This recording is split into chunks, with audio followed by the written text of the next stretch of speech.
একজন অভিভাবক পিঠা নিয়ে আসছেন। সো আমি খুব সফট জিনিসটা, খুব সফট, ওয়াও, অসাধারণ। ভিতরের অংশগুলো একটু দেখাই আপনাদের, অসাধারণ অসাধারণ। এটা তুলতুলে একদম নরম, নারিকেলও দিয়েছে খুব অনেক বড় বড়, খুব সুন্দর। আমার খুব ভালো লাগে পিঠা। আর বারো মাসে এমনিও পিঠা খেতে হয়। সো আমি এটা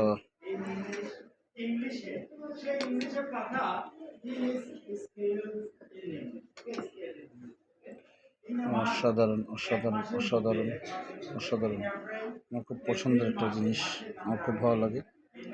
অসাধারণ। আপাকে অনেক ধন্যবাদ জানাচ্ছি যে আমাদের জন্য পিঠার কষ্ট করে পিঠাটা নিয়ে আসার জন্য আপা অনেক পরিশ্রম করছে। সো ধন্যবাদ জানাই অন্তর থেকে। খুব ভালো একটা জিনিস। এখানে আরও আছে, দুইটা আনছিল, একটা খেয়েছি, আরেকটা এখানে কাটতেছে। ধন্যবাদ আপাকে।